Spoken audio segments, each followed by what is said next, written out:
Because there's no such thing as a transgender child. They're called girls and boys, and the positive message we should be sending our kids is they're beautiful just as they are. No drugs or scalpels needed.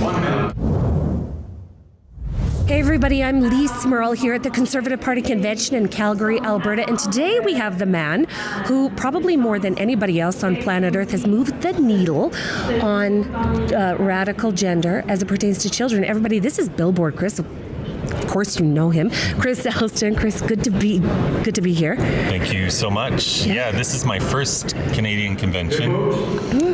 And it's interesting. There's a lot of great people here at the grassroots level. I have unanimous support. Yes. And I'd say there are a few snakes here as well. But that's okay. I'm here to make friends and hopefully influence some people. Because I know one conversation at a time, we're going to stop this child abuse. It just takes time. And you've been having these conversations for several years now? Yes, for 5.5 years. I quit my job as a financial advisor back in September of 2020. And I've been on a mission to raise awareness about this issue because I know when we have enough conversations about it, we'll stop it. And we are stopping it all over the world. Canada's pretty much the last to make much progress on this. Danielle Smith in Alberta did pass a bill banning this for kids under 16 years of age. So that's some progress for sure. But we're winning all over the world, so I'm enthused. Saskatchewan passed the Saskatchewan Parents' Bill of Rights in 2023 to mandate that parents be notified of any name or gender changes in their children in Saskatchewan schools. Right. This was met by an absolute wall of opposition from the mainstream media to the left-wing activists in Saskatchewan.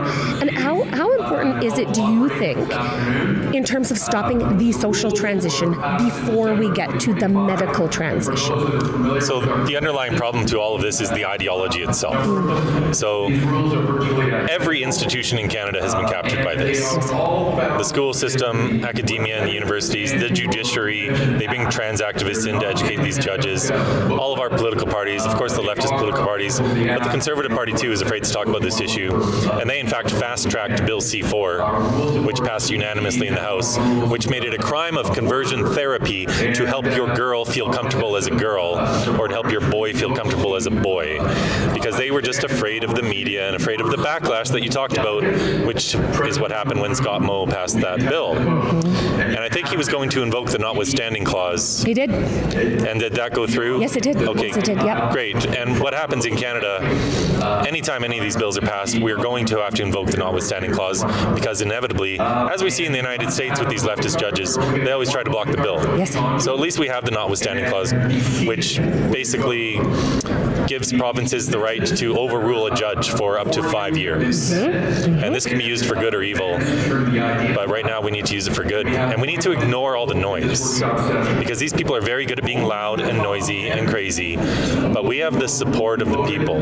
Sure. I know this because I've had thousands and thousands of conversations out on the street, all across the world, university campuses, everywhere. I talk to people from all walks of life, and I get easily 90% support. Yes, of course you would. Common sense, normal people think the same way as you and I do. Yes. It is the extreme fringe left that has different ideas. But when it comes down to it, Chris, who do the children belong to? Do they belong to their parents or do they belong to the state? Like, just for the record. They belong to their parents, and parents have the fundamental right to direct the upbringing, education, and healthcare of their children, not the state. Amen. And this is under the United Nations Convention for the Rights of the Child, is it? Yes, wording is like that in there for sure. Same sort of wording has been upheld in the United States. And right now, I'm glad you brought up the Convention on the Rights of the Child from the United Nations, because right now they're trying to undo that. Right now, the Committee on the Rights of the Child at the UN is looking to make it so that children can get puberty blockers, cross-sex hormones, contraception, and abortion without parental consent. Do you think that this is going to be good for the children of this earth, Chris, or do you think that this sounds like a disaster? This is obviously a disaster, so I'm actually going to be at the UN the week of March 9th, questioning the people involved in this. Good job. Well, we'll be cheering you on. We'll be cheering you on. You have our every support, buddy. Like, you've just been doing the Lord's work and the heavy lifting. But I did want to ask you, you said you began this in 2020. What got you on this? What was the moment that peaked Billboard Chris? A lot of people ask me that question. They assume my family was affected or something, and they're not. But I started learning, I came across across the words puberty blockers in 2019, and I thought to myself, what the heck are those? That doesn't sound good.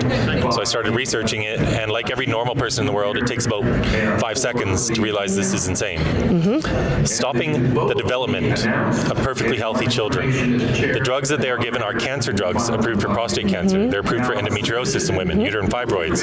But they stop fertility treatments. I was on Lupron for fertility treatments. Screwed they me do that over for too. 5 years. Okay, 5 years, Chris, it took me to recover from those hellacious, unavoidable side effects from these drugs that we are giving to children. Bone demineralization, sleeplessness, and of course, Mood changes. Mood changes. Loss of IQ is one of the early indicators we have, not just from kids, but from also a study that was done on sheep. But there's a whole host of complications. They're sending teenage girls into menopause, which has 100 side effects of its own. Sure. And they're sterilizing kids. And so what kind of world are we going to live in? I'm a dad of 2 daughters. At the time I started studying this subject, they were 7 and 9. Today they're almost 14 and 16. But I'm not going to send my girls into this crazy world where they're trying to change the sex of kids and where they don't know what a woman is. Yes. So I just kept learning about it. And in July of 2020, a woman put up a sign at the Edinburgh train station in Scotland that said, "I heart J.K. Rowling," the Harry Potter author. And I was reading Harry Potter with my little one every night, which for all you parents out there, read to your kids because it's the best thing you can ever do. Buck the Rainbow Unicorn is a great example of books that you should be reading to your kids. You should buy many copies of that and send it to all your friends. But I just thought, wow, we can't even say we love J.K. Rowling now. So I put up a huge billboard in Vancouver that said the same thing. It got taken down after one day because a Vancouver politician named Sarah Kirby Young said it was hate speech. So I followed that up all throughout September with billboards all throughout the United States, Times Square even. And then in Canada, I wasn't going to let them silence me. So I had no option. I became the billboard. And so I had signs made. I went and stood where my initial billboard was that had been taken down. And then I started just hanging out in downtown Vancouver, talking to people. And then traveling the country. Yes, just to educate people. And then I started filming the conversations, and I post those to help educate people online. And today I get about 1 billion impressions per year.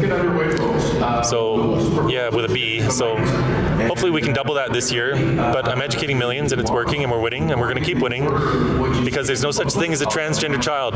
They're called girls and boys, and the positive message we should be sending our kids is they're beautiful just as they are. No drugs or scalpels needed. Couldn't say it better than that, Chris. You're an inspiration. Thanks so much for being here today, and keep up the good work, okay? Thank you for having me. I love how you say okay. It's very Canadian. Okay.